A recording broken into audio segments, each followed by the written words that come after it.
This morning's event is all about our youth. Those of you who have programs in your hand will realize that there will be no remarks this morning. It's all about the youth. It's on a work day, in the middle of the day, and we have asked for volunteers to participate in today's proceedings. I bring apologies from the minister who will be stealing away from the House of Assembly to come to listen to part of the debate. And I take this opportunity to welcome you. I want to thank the students from the various schools for coming out to support this event. It is actually a springboard event for upcoming debates in April and in June. The Ministry of Education has partnered with BVI HSA and also with the Department of Conservation and Fisheries. So we will be having some debates from now until the end of the term. This morning, my simple task is to welcome you and also to introduce to you the moderator for today's proceedings. Our moderator for today, no stranger to anyone. Even if you have never seen him before, as soon as he starts to speak, you know who he is. Cromwell Smith, also known as Eduenka, is the managing director of Media One, a media production company. He is the producer and host of the radio show Umoja and the television show Spotlight, and is known for his community activism. Mr. Smith has served on many boards and committees and is presently a member of the Board of Governors of the H. Laverty Stout Community College. He is also a recipient of the Paul Harris Fellow Award from the Rotary Club of Tortola for exemplary community service. When it comes to serving his community, Mr. Smith can be called upon within a moment's notice. Yes, it's breezy. Yes, it's cool, but it's sunny and it's not raining, so we still need to give thanks. I am Gillian Douglas Phillip, Acting Chief Education Officer within the Ministry of Education, and I welcome you. I now turn the proceedings over to the moderator, Mr. Cromwell Smith. Can you give him a round of applause, please? The mood for this debate today is a foreign investor should be given citizenship based on major investments made in the territory. For the proposition, we have Team Elmore Stout High School.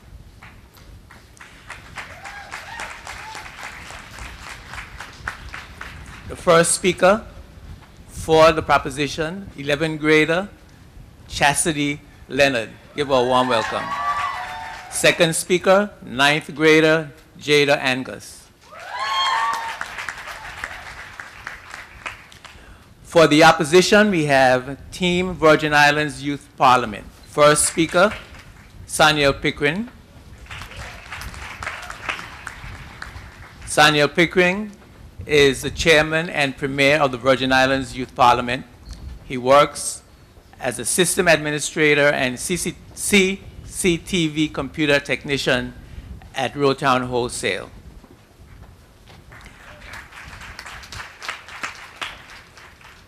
Second speaker for the opposition, Ms. Ria Vanterpool.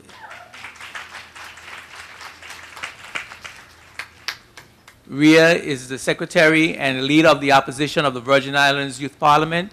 She works as a music teacher at the Brigada Flax Educational Center. Our judging criteria for today's debate: for prepared presentations, the criteria are soundness of points, 35, logical development, 20, audibility and clarity, 15, posture and personality, 15, command and material, 15, for a total of 100 points. For the rebuttal, the criteria are team coordination, 10, general analysis of debate and recall of points, 24, ability to refute the points, 20, spontaneity, 6, for a total of 60 points. giving us a grand total of 160 points. For the best speaker, the criteria are audibility, clarity, and voice modulation, 25, articulation, 10, fluency, 15, eye contact, 5, body language, 15, for a total of 100 points. Note well, adjudicators, that a rebuttal is not to be considered when judging the best speaker. The rebuttal is not to be considered when judging the best speaker. Our procedures for today's debate: the first speaker of the proposition, the first speakers of the proposition and the opposition have 10 minutes to present their cases. The second speakers of the proposition and the opposition have 7 minutes to present their cases. There will be a 5-minute silence for the teams to prepare their rebuttals.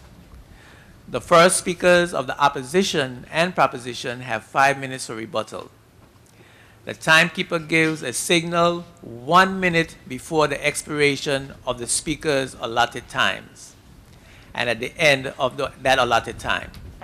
Let's hear what that sounds like. Okay, everyone can hear that. Following the rebuttals, the adjudicators will retire for 15 minutes of deliberations. The auditors will collect the score sheets from the adjudicators, calculate the final scores.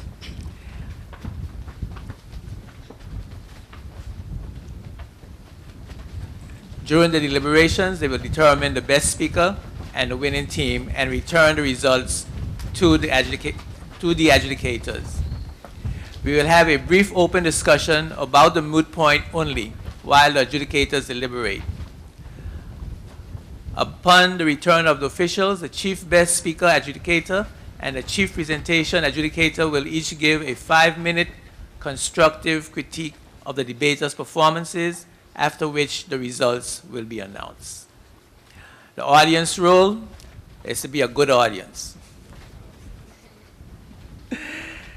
You should applaud as each speaker is announced and each speaker finishes speaking and when the results of the debate is announced. The audience should also participate as any polite audience would, applauding and laughing at appropriate times.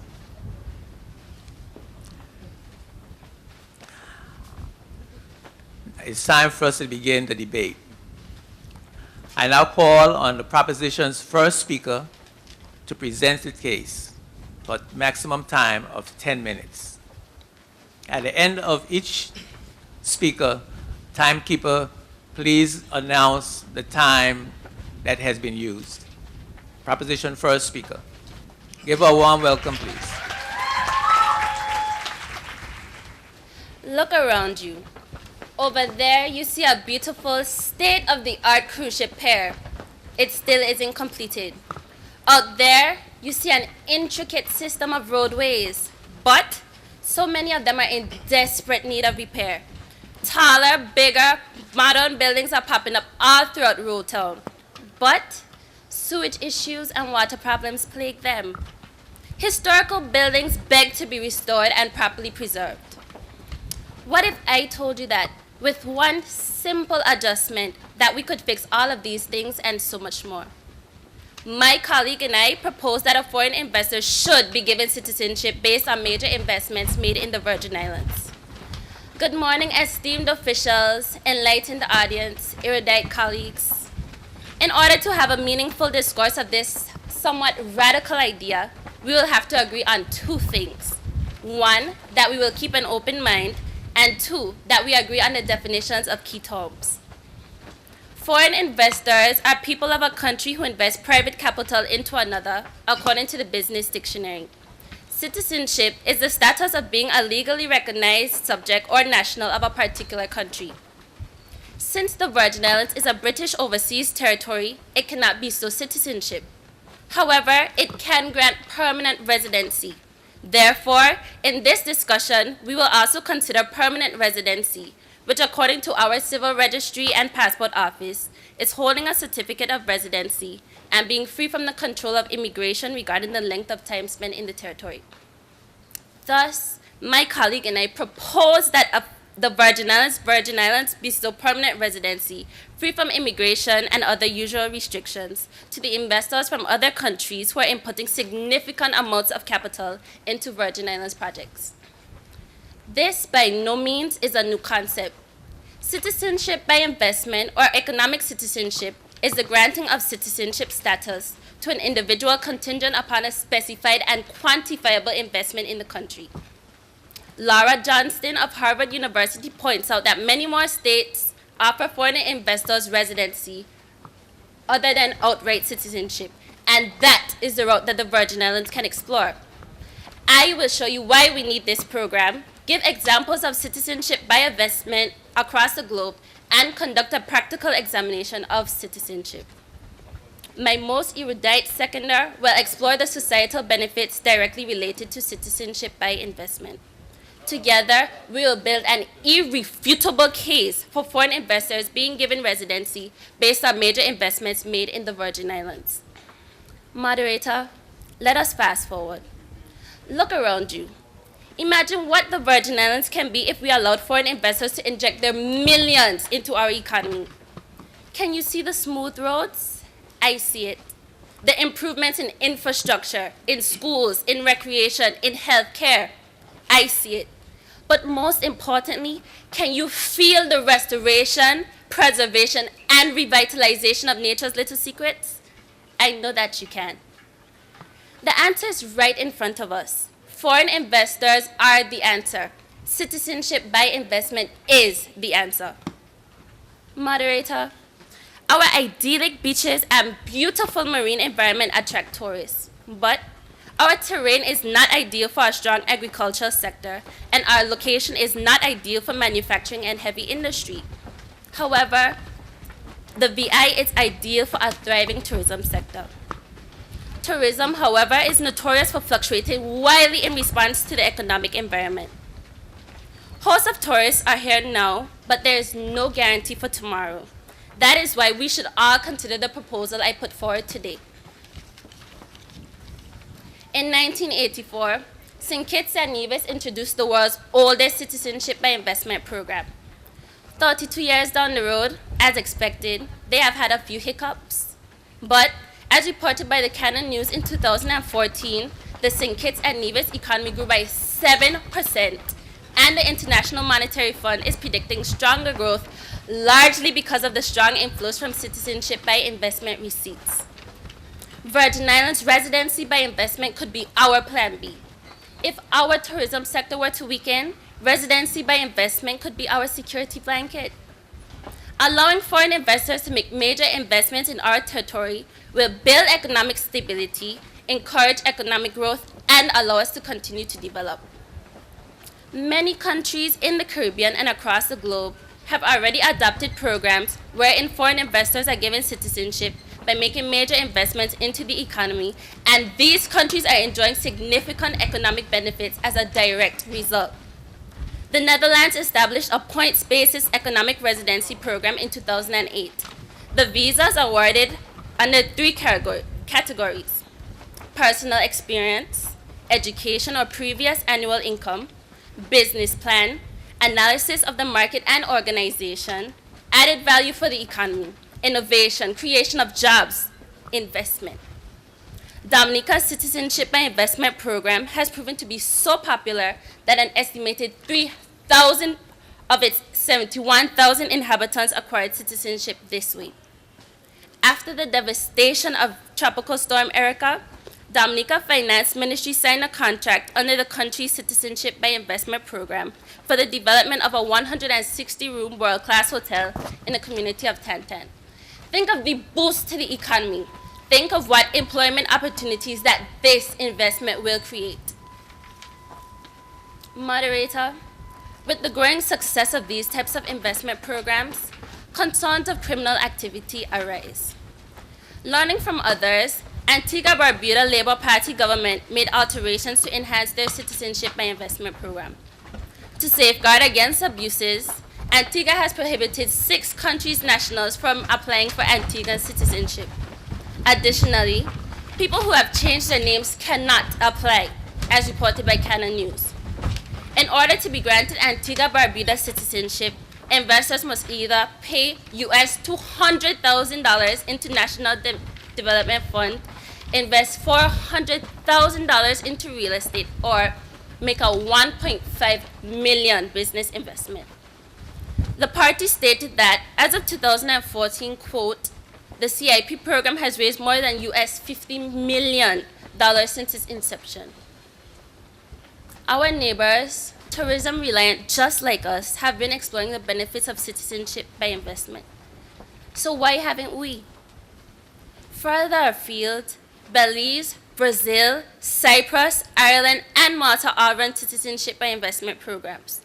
Australia, Belgium, Singapore, Spain, the UK, and the US offer residence permits of golden visas granted to wealthy individuals in return for investment.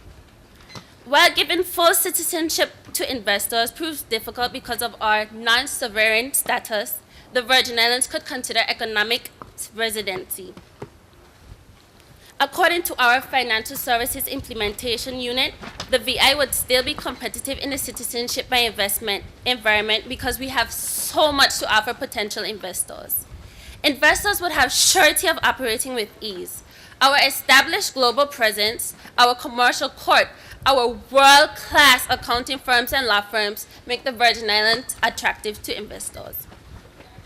Moderator, emotionally to some, citizenship is legacy and blood.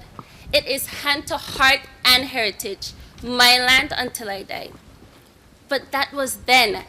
This is now. Now in this age of globalization, the concept of citizenship is more pragmatic. Now, dual and even triple citizenship has become commonplace.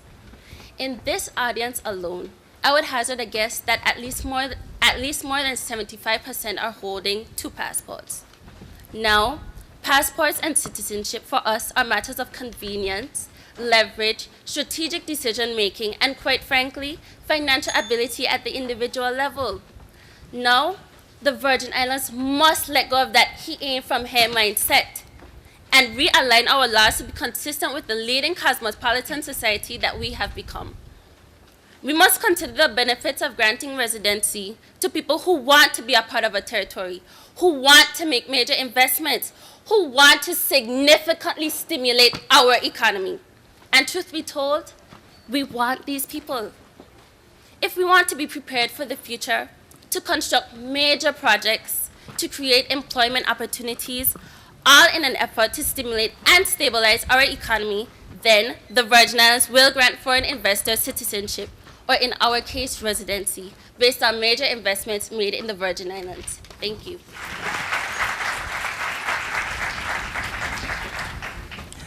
At this time, I call on the opposition's first speaker, Mr. Samuel Pickering, to present his case. Give me control over nation's money, and I care not who makes its laws. Mayor Rothschild. Citizenship refers to the relationship between the individual and the state, or in our case, territory, including the rights and duties stemming from an individual's membership in the territory. Citizenship as such is a relationship of mutuality and reciprocity, which has both a political and normative dimension, as stated in the Stanford Encyclopedia of Philosophy. The political dimension of citizenship is intimately related to participation, through which individual members of the community exercise their will. The political aspect of citizenship has implications for the nature of the relationship between the individual and the territory, as it also entails the individual's loyalty to the state and his or her identification with the territory. In cases of individuals born into the territory, this loyalty is assumed and exercised to the duties of citizenship. Yet, citizenship is restrictive for those aspiring to become citizens of the territory. This means that gaining membership to a territory entails fulfilling a set of conditions which are aimed at proving an individual's commitment to the territory. Mr. Moderator, with this as the backdrop, the opposition do not support the idea that citizenship should be given to foreign investors based on major investments.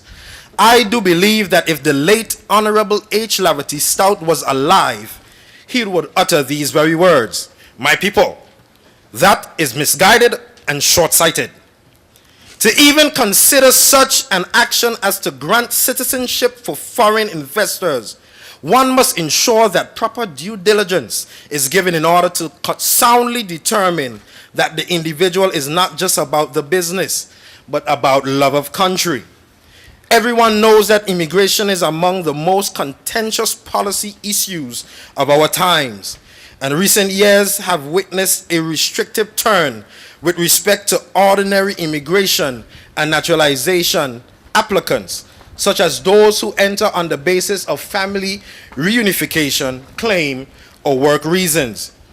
The situation is different, however, for the world money-eyed elite, who can sidestep many of the standard requirements for settlement by buying their way into political community.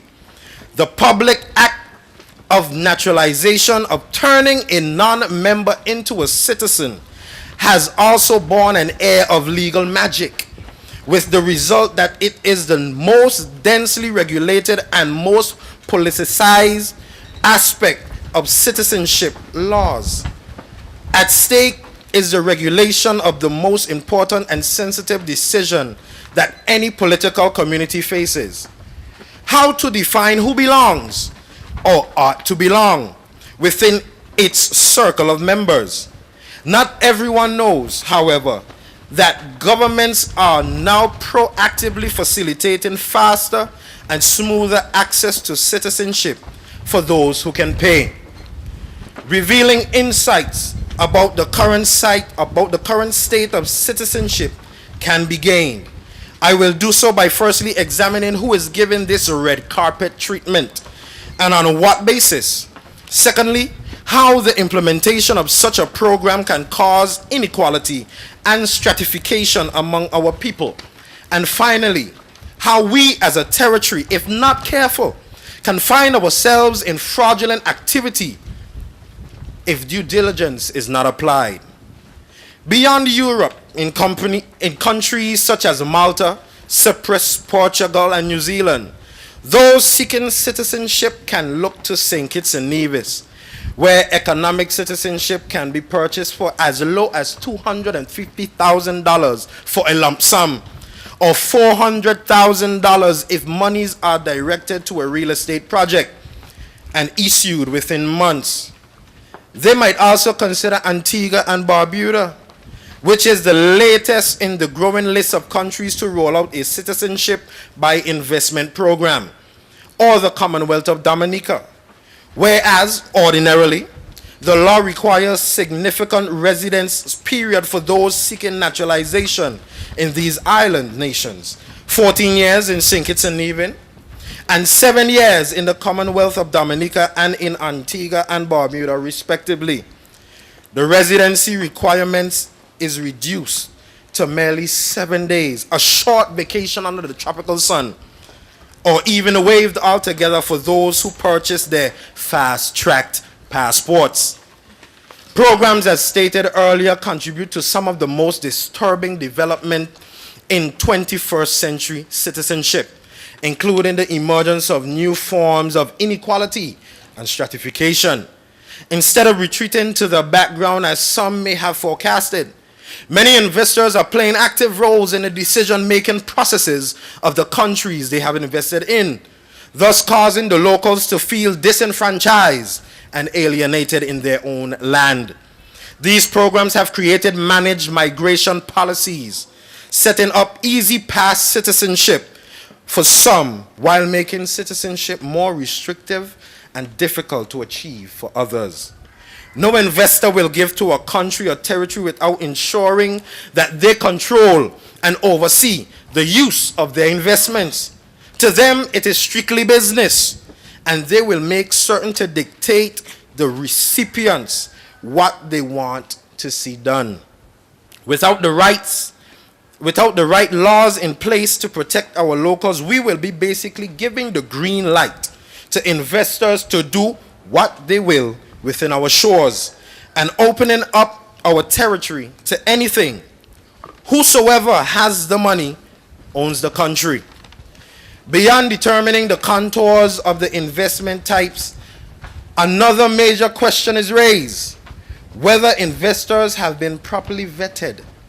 While this question applies to any kind of immigration, investor programs are sensitive to concerns about applicants' backgrounds for two reasons. First, the investment may be a financial transaction, creating concerns that government could inadvertently facilitate money laundering if applicants' investments come from fraudulent or criminal activities. We must require that foreign investors prove that they obtain their investment funds from a lawful source, such as from investors' savings, employment salary, mortgage, sale or rent of real property, etc. This aspect of a foreign investment application must usually be very detailed and contain sufficient evidence to show the pathway of the investor's funds. In fact, this should be key for all vetting processes. For example, Sinkins and Nevis has restricted the grant of citizenship to Iranians due to allegations of money laundering practices. With all this that has been said, let me make it vividly clear.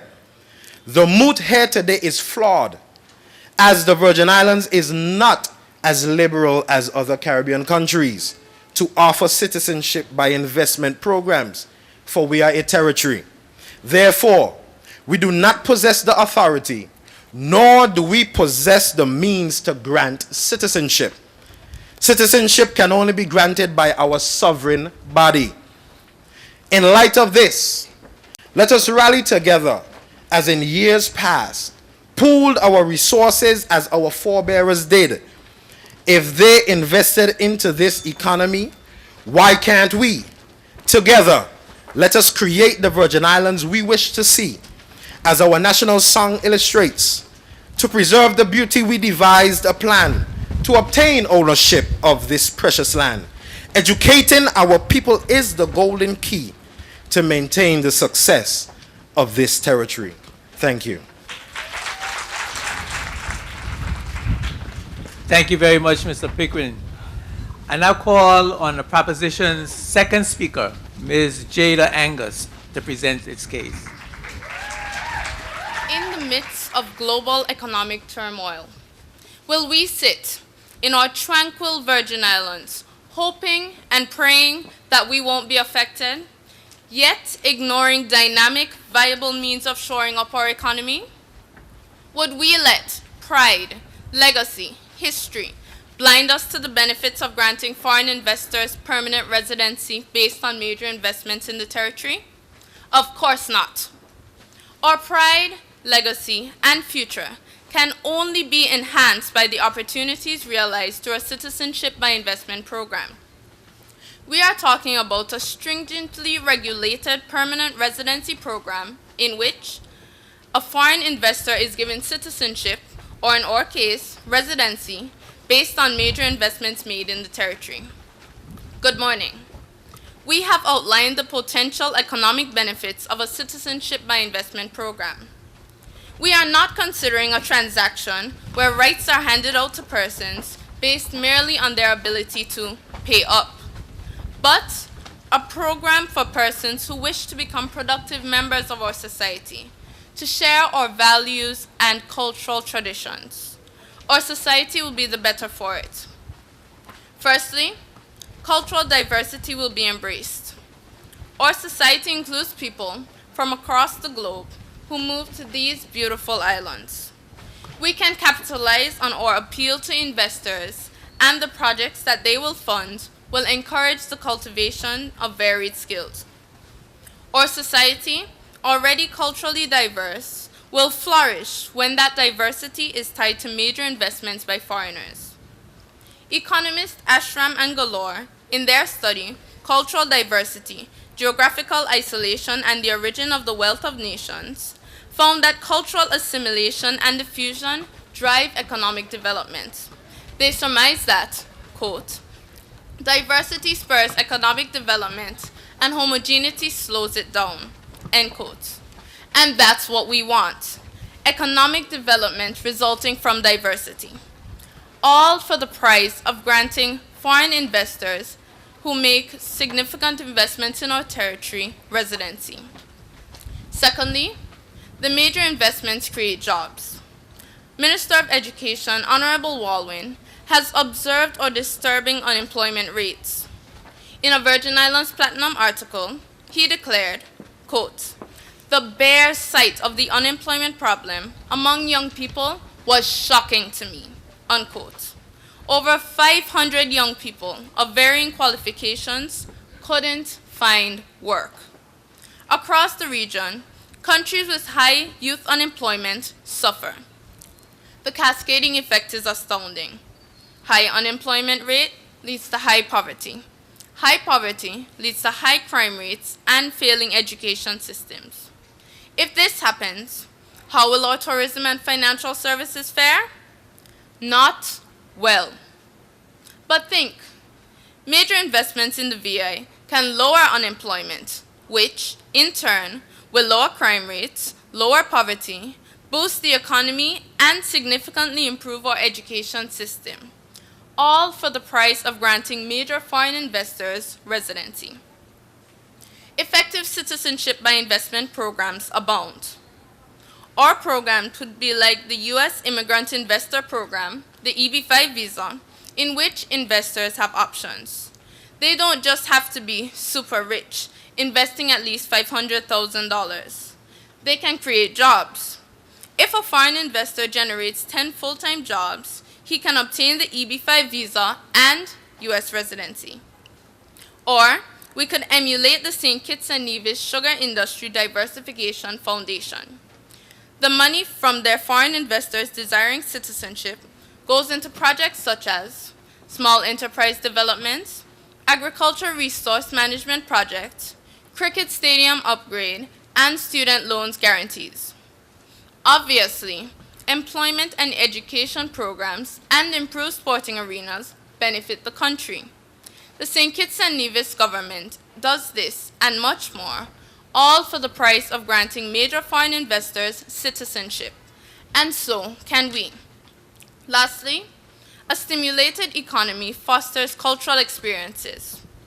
VI cultural traditions and annual celebrations are kept vibrant by our museums and activities.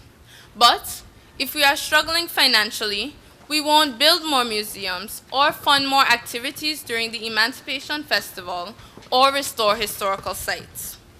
A residency by investment program entices investors who bring in more revenue, which in turn will allow us the economic freedom to maintain cultural experiences. Moderator, globalization forces us to accept that a Virgin Islander is more than just someone who is born here. Let's welcome those who invest in this territory through financial outlays, those who invest in this territory through the creation of jobs, and those who contribute meaningfully by bringing vital skills here. Pessimist asks, what about crime and abuses of a citizenship by investment program? To that, the proposition answers pragmatically. We are privileged to learn from our neighbors, St. Kitts, Antigua, Dominica. We can examine their mistakes and their triumphs. We can fashion a well-regulated, compliant program that targets the global elite of investors while ensuring that the funds energize our economy. Investors will profit in our politically stable, growth-oriented territory. They will have the option to live and work in the beautiful VI. Our territory will benefit through an influx of funds, helping to maintain our infrastructure and revitalize our economy. Our people will benefit through a wider range of employment opportunities, exposure to global perspectives, and the enrichment of the VI culture. It's a win-win-win situation. The investors win, the territory wins, our people win. Subject to a well-regulated program that fosters social contribution of investors, we stand resolute that a foreign investor should be given citizenship based on major investments in the territory. I now call on Ms. Ria Vanterpool, second speaker for the opposition, to present their case. Out of the huts of history's pain, our ancestors bled and died. But with strength and willpower, we overcame to restore Virgin Islands' pride. Oh, how radiant are your daughters, how wealthy are your sons. Your success is second to none. In the territorial song, we feel the dignity of the Virgin Islander. We are encouraged by the fight of our ancestors, and we are reminded that our leaders play a significant role in protecting the sanctity of the title Virgin Islander. Mr. Moderator, should a government implement a citizenship by investment program or CIP just because it is profitable? Are all things now reducible to a dollar value?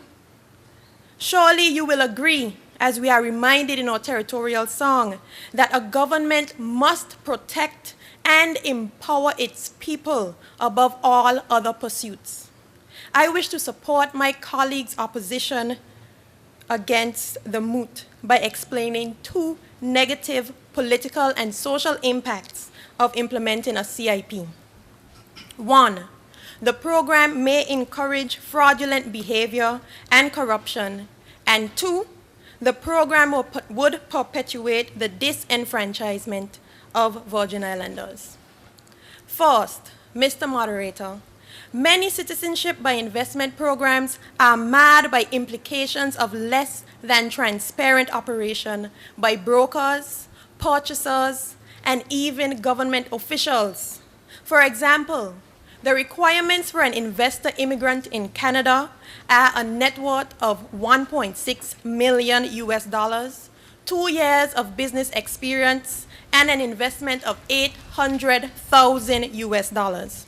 However, a Globe and Mail report in 2011 of transcribed conversations showed passport brokers in China suggesting creative solutions such as forging police records or asking a family member to vouch for an applicant's business experience if the applicant did not meet the requirements.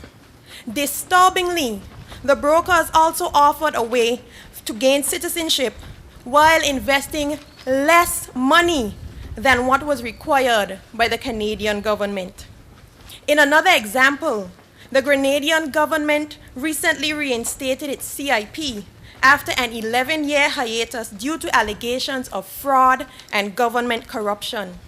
It was not long before allegations mounted again as the foreign minister's wife and the chair of the Citizenship by Investment Committee's wife were appointed as approved passport agents. Can you imagine such a program existing in our small territory for even one day before accusations like, he get hired because he is so-and-so cousin, start flying? Not to mention, without proper oversight, how will residents truly know how money is utilized and who truly benefits from such a program? These are only a few examples of the many issues regarding CIP operations. I am sure that you will agree that in the current political climate of distrust of any government's ability to operate in a transparent manner in fairness to residents, an economic arena that is fraught with issues of non-transparency, fraud, and quid pro quo is not the best revenue source to explore. Second, a citizenship by investment program would extend the disenfranchisement of Virgin Islanders. King Henry, a local Calypsonian, sang a song that said, From Long Bay to Smuggler's Cove, sell for a penny. Who sell Little Dix Bay? Done brokes already. The BVI for sale. A CIP would mean that foreign investors who already snatch our beautiful islands from beneath us will also usurp the spirit, the very soul of our Virgin Islands community. It seems that the shiny glint of foreign investment has blinded successive governments over the years to the importance of the local population growing and leading in these new industries. That must not continue. Many years ago, my great-grandparents were convinced by the government of the day that foreign investment would provide jobs. They sold their lands at Trunk Bay and Little Dix Bay. Soon, they and their extended family were employed as beach sweepers, maids, and waitresses at hotels built on the land that they once owned. There was no opportunity for partnership in what is now considered the most important resort in the Virgin Islands tourism product. I am sure that my story is not the only example of such displacement. Similarly, the government has only recently seriously recognized the importance of developing Virgin Islander capabilities in the financial services industry. After over 30 years, we should have numerous Virgin Islander-owned trust companies by now. Further, we have seen the development of exclusive neighborhoods in the Virgin Islands, a trend that would only continue as many CIPs in the Caribbean designate such developments for economic citizens. In St. Kitts, for example, a citizen by investment can buy land, hold it for 5 years, and sell that land to another passport purchaser. The current legislation in the Virgin Islands that gives belongers first preference would be useless if those investment opportunities are not affordable. Surely, this government and future governments should consider policies that would empower Virgin Islanders to work together to purchase a stake in such developments, rather than legislation that would continue to put these investments out of their reach. Selling citizenship would take away the last sliver of dignity of the Virgin Islander. To conclude, I will quote Dr. Ralph Gonzalez, Prime Minister of St. Vincent and the Grenadines. He said, "Citizenship is not a commodity for sale, and the passport, the outward sign of the inward grace of citizenship, is also not for sale." Moderator, foreign investment should not occur at the expense of the authenticity of citizenship, nor at the expense of the empowerment of the local people. If that trend continues, that legacy that we sing of will be lost to the deepest, darkest parts of the Caribbean Sea, to be dredged up and chanted only at special occasions. What we fought for, what we built up, will be lost. My colleague and I forcefully disagree with the moot as proposed. I thank you.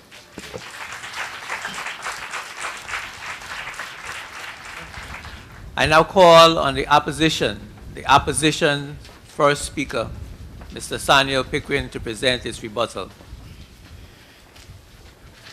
Thank you, Mr. Moderator.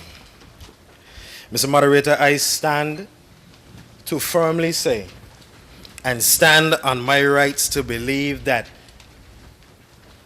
the recipients of citizenship based on major investments given to foreign investors shall not, cannot, and will not stand. My opponents firmly stated that the granting of citizenship to foreign investors based on major investments will create jobs, and it will cause an inflow of funds into the territory. But, Mr. Moderator, I want you to take, for example, our labor force, where over 50% of our labor force are expatriates. When they work, they get paid on the 15th and the 30th.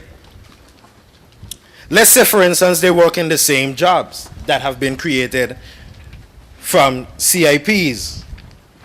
On the 15th and the 30th, if you travel through town, you would see lines upon lines of people at MoneyGram, Western Union.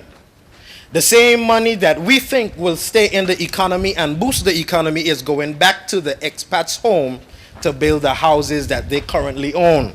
If you speak to any one of them now, they will tell you, I have a house back home. That house was built on money collected here in the Virgin Islands. Mr. Moderator, my esteemed competitors said that they cannot speak to citizenship because we cannot grant citizenship, but they will speak to granting residency. Well, Mr. Moderator, if they cannot speak to citizenship, then they have not spoken to the moot.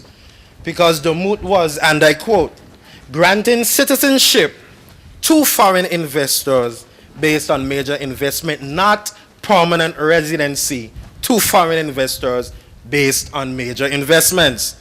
However, perchance, we grant residency to foreign investors based on major investments. How can we compete with our neighbors that they so eloquently listed, St. Kitts, Dominica, Antigua, and Barbuda, when they can grant citizenship, but we cannot? And furthermore, many of the foreign investors that would, in fact, invest here do not want to reside here. They just want the passport for easy travel. Mr. Moderator, it is vividly clear. The moot cannot stand. They spoke about infrastructural development. But if the money is not staying within the economy, how can the infrastructure develop? They spoke about cultural diversification. But Mr. Moderator, as my competitors stated so eloquently, they said that we cannot look to history and legacy as in the days of old, for we are now in a world of globalization. However, if we are speaking about becoming a Virgin Islander, what are we going to match the words Virgin Islander to if we let go of our history and our legacy? Our history and legacy directly identifies you and I as Virgin Islanders. I want to commend my competitors. They did well. But at the end of the day, everything that was listed from their mouths cannot stand. For the moot in itself cannot stand. Thank you.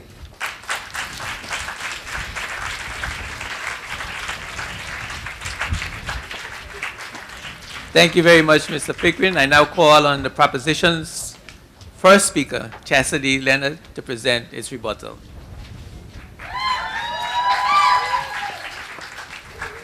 Hi.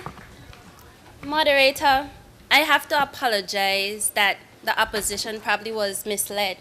The moot itself was misleading, but the fact stays that Virgin Islands cannot grant citizenship because we are a British overseas territory. Good morning once again. Speaking about the Financial Services Implementation Unit, our Premier and Minister of Finance, Dr. the Honorable D. Orlando Smith, spoke of the need for, and I quote, all of us, public and private sectors, government and opposition, local and expatriate practitioners, local and international stakeholders, and the entire BVI community to work together to build a brighter and sustainable future for the British Virgin Islands, unquote. My colleague and I reiterate that thought. We propose that the Virgin Islands take the next logical step. We propose that a foreign investor be given permanent residency based on major investments in the territory because we, young people, want to enjoy that bright and sustainable future. The first speaker of the opposition, Sonia Pickering, made a quote from our territorial song. To preserve the beauty, we must devise a plan. And I appreciate him for doing so. Moderator, we must devise a plan. Residency by investment is that plan. When everything fails us, which is possible, giving foreign investors residency rights in return for investment could be our plan B. A plan that I am 100% sure will not fail us. Also, moderator, I thank the first speaker of the opposition for bringing up the vetting processes. He said that without the right laws, we give the foreign investors the green light to do what they want with our shores. That's just it. The program has not been implemented yet, and it is for us as the Virgin Islands to put those selective choices or tell them exactly how the program must be run. Moderator, we can make the laws in a matter as to shut down the opposition's face. The second speaker of the opposition, Ria Vanterpool, referred to Little Dix Bay. Moderator, we must remember, without these people who opened Little Dix Bay, these people most likely would have been unemployed, which would be worse, not so?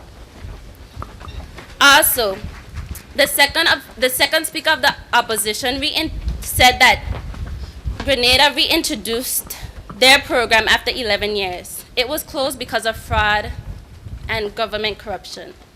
Moderator, I am sure that we all know corruption can or probably does exist right here in between our locals and probably our government. Additionally, sorry, both speakers of the opposition said that we would disenfranchise our locals.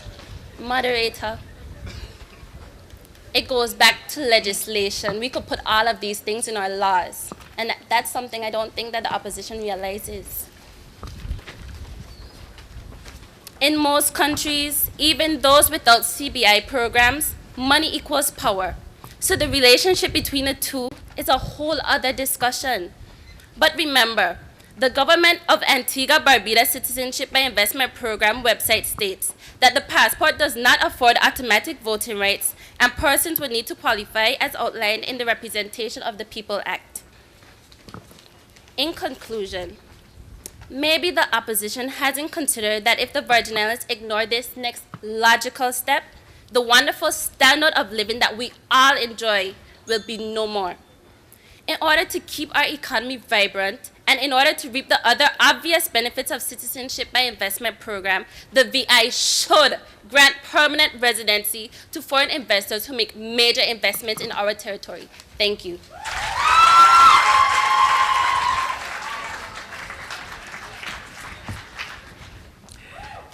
Well, it's been quite a debate, and I want to give all the debaters a big hand for a wonderful job.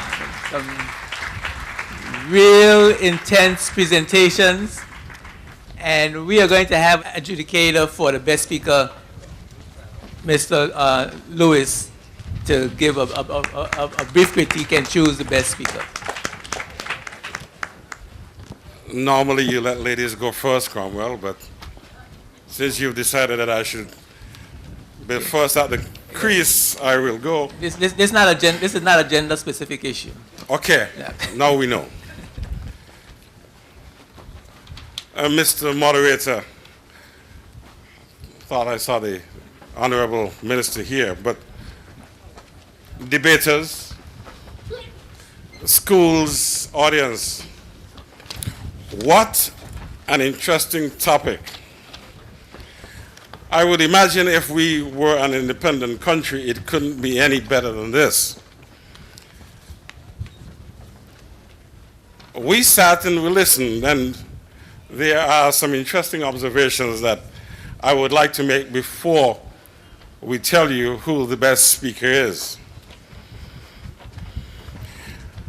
We liked the invocation of the national anthem into the debate. It means that whatever was done with that song really meant a lot to the debaters. The approach to the lectern was very powerful and interesting. And in the future, I would like you to just remember, approach this with vim and vigor. There was good use of data, excellent quotations, and I heard some very poetic language expressed today. And that adds to the beauty of a good debate.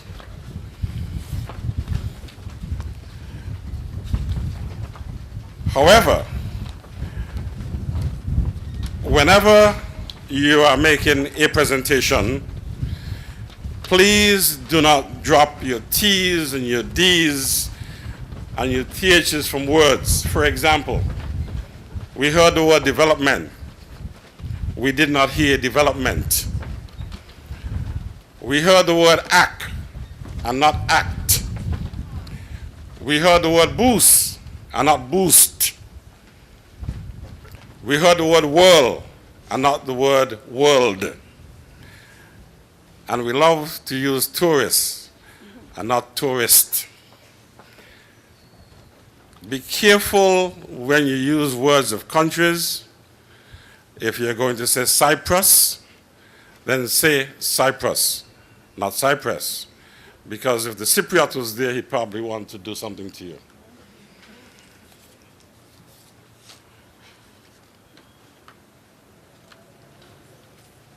Normally in an evaluation, I will tell you what I heard. I heard good voice modulation, good, strong presentations. I saw meaningful eye contact. I saw gestures in most cases.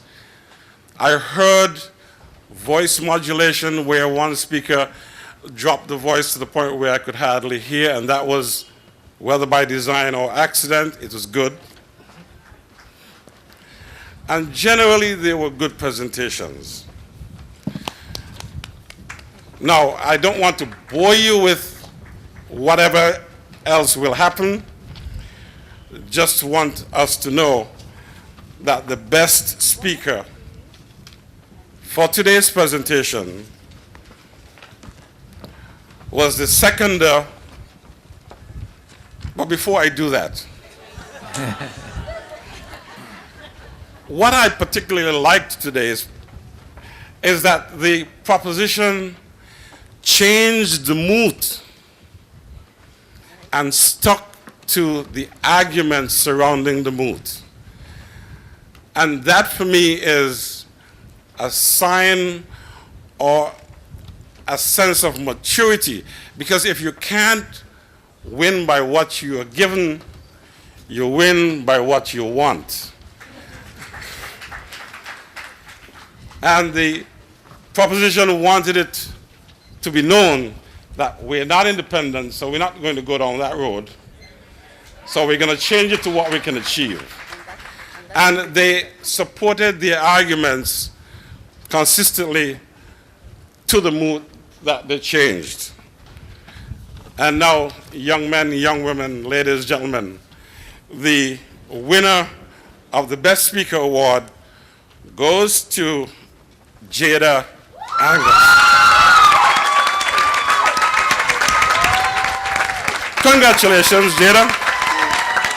So it gives me great pleasure to welcome the Chief Presentation Adjudicator Hazel Ann Hanaway to the podium to give her 5-minute critique. I must not leave the lectern until I'm here. Okay. Never leave the lectern unattended. I will follow your protocol, sir. I defer to your protocol. Thank you very much. Mr. Moderator, participants, well-wishers, on behalf of the adjudication panel, I really want to commend both teams this today for an excellent performance.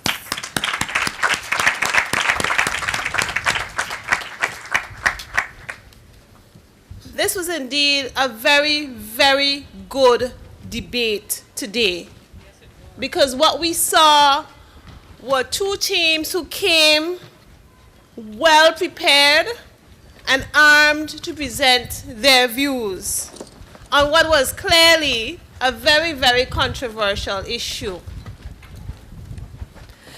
Now, my task is to relay some of the things that we observed without repeating what my good friend just said. One of the things that is very fundamental in making the prepared speech in a debate is to ensure that you, as that presenter, especially the first presenter, is able to capture your audience. And I saw quite a lot of that today. I saw different approaches. We had persons who used rhetorical questions to arouse their audiences, and others used something that was intrinsic to their culture to capture their audience. Another group used our territorial song. It was quite impressive how that team did that, because what they did, interestingly, is that one speaker ended with the song. I don't know if you noticed it. One speaker for the group ended with one portion of the song, and the second speaker picked it up and carried the message from another aspect. And that shows excellent team coordination.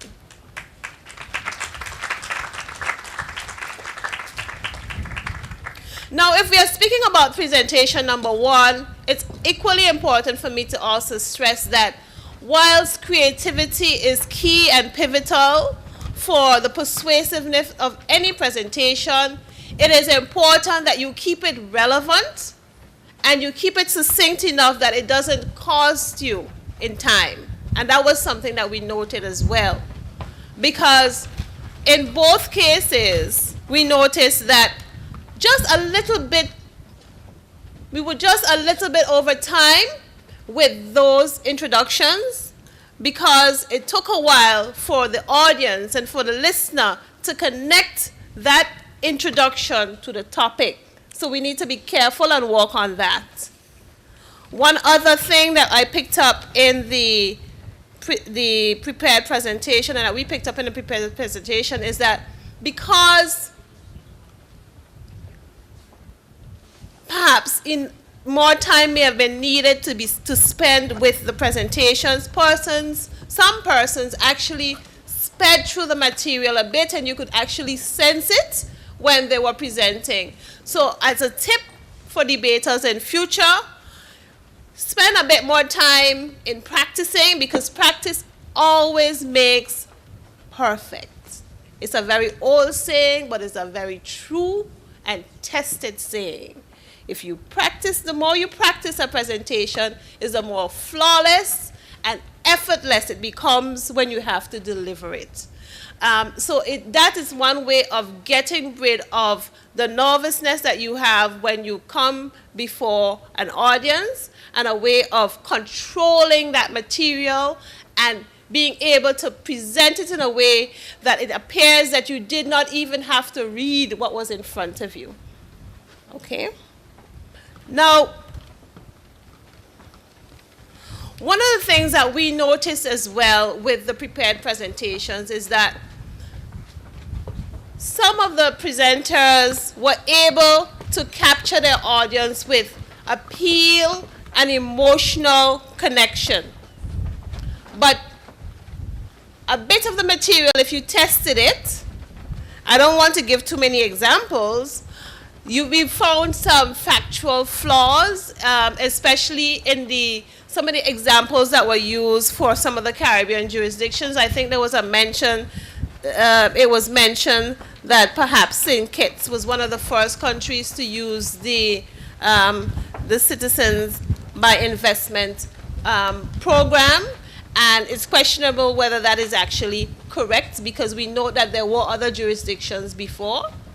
So that was one of the things that we picked up in terms of just making sure that the substance matches your appeal, because that also goes to towards your points. Now, in terms of the rebuttals, it was very hard to score the rebuttals because we thought generally that both teams were excellent.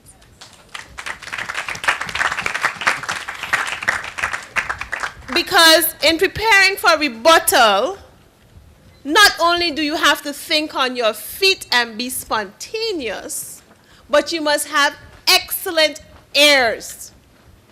You must be able to hone in on the points, all of the points that your opponent is making, and not just be able to repeat their points, but you are supposed to be able to rebut them and substantiate those points. And I thought that the teams did very well today in showing their maturity as debaters.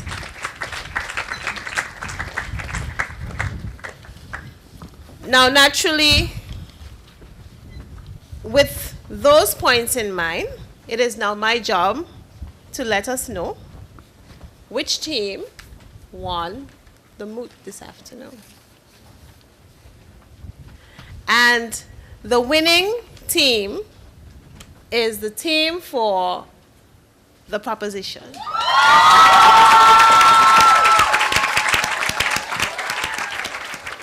And as my esteemed colleague said earlier, the best presenter is the seconder for the proposition, Jada Angus. Thank you very much. This brings, ladies and gentlemen, this brings to a conclusion the debate on the topic, a foreign investor should be given citizenship based on major investments made in the territory. I now turn the proceedings over to our Master of Ceremonies, CEO Jillian Douglas Phillip. Thank you very much. At this time, I would like to call on the members of the opposition to receive their participation certificates. Soniel Ria.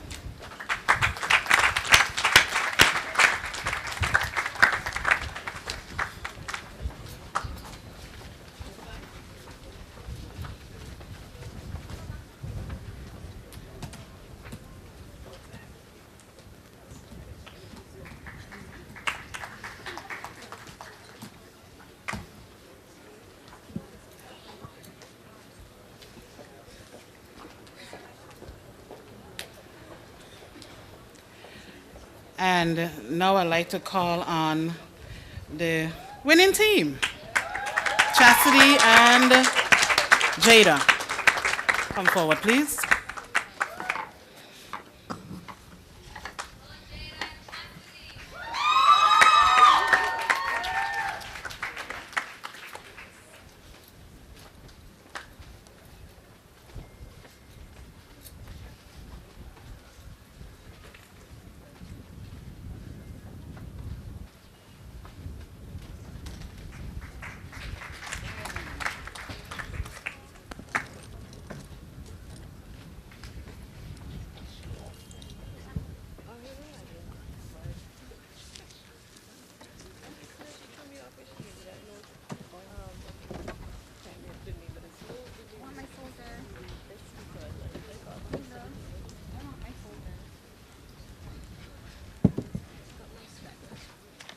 I don't know about you, but my hair is standing on end. Still, what a beautiful presentation.